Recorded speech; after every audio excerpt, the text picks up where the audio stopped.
everybody hear me? Yeah. I was delighted when Loretta asked me to say a couple of things in memory of Earl. I got to say it's a tall order to talk about somebody with as much history and as many stories and different interactions as Earl had over the years. Certainly delighted to give it a try though. So a little history. We got into it the other night. We were talking about some of this about Earl William Hubbard. There was a little debate about whether Earl had a middle name or not, and Jane didn't think he did, and Eleanor did think he did, and since she was a little closer in age, we decided she was right, and so we went with Earl William Hubbard, born in 1930 on February 15th. Seventh born to Harry and Lucy Hubbard of Davenport and Delhi. 20 years of kids, 20 years of siblings in Earl's family. Amazing period of time. 10 kids over 20 years. He was brother to 9 siblings, starting with Etta, Herbert, Jeanette, Harry, Phil, Eleanor, Pudge, Mary, and of course Jane. Husband of Loretta, stepfather of Tom, grandfather of 2, uncle, great-uncle, and great-great-uncle to many, and of course, a friend to countless people over his 86 years here with us. I think there's not a person in this room, in this town, village, county, state that would disagree that Earl was certainly a one-of-a-kind type of person. Growing up in his early years, that provided just the right atmosphere for him to experience the autonomy and individuality.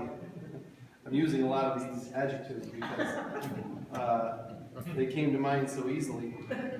School was not really Earl's thing, as we could all probably imagine.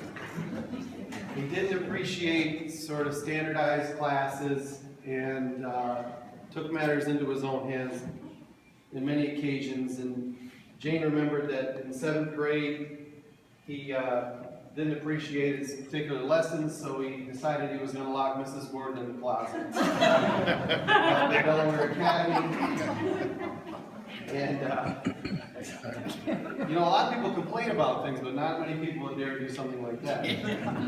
But even more ingenious, he and Eleanor concocted this plan to eat as many wild leeks as possible, hoping to get home scent due to bad breath. Intolerable breath. I mean, that is ingenious, you gotta say. I don't know that he said whether it worked or not, but they're definitely a smart approach. But what he was attracted to in early life certainly was the party life.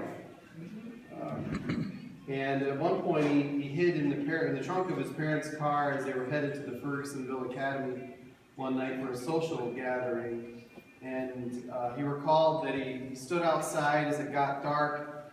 They didn't know he was there, obviously, and just watched them sing and dance and drink and whoever they did at the Fergusonville Academy at that time. So he mentioned to my mom, I think, that at that time he knew one of his goals in life was to have a good time. And we can agree he probably did.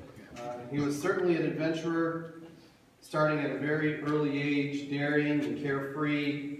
Jane and Eleanor talked about Earl thinking nothing of walking on broken glass, getting on something, whatever he could find, riding as fast as he could down a hill or embankment. Eleanor remembered that in one particular instance he ruined a brand new tricycle that his parents had bought for him at Penny's that he'd given just to he and Eleanor moments before. Rode down a hill, crashed it. And then he became a car enthusiast in his later years, of course, and seemed to always have a shiny new car, and I can remember that being very little at Earl's Cars, and raced all over the county with Jimmy Anderson and that whole gang, and created all kinds of death-defying stories and things to remember. After school, Earl enlisted in the Army, and it was a beautiful ceremony they put on today, and was so appreciated by the family. Becoming a paramedic during the Korean War, traveled to Texas,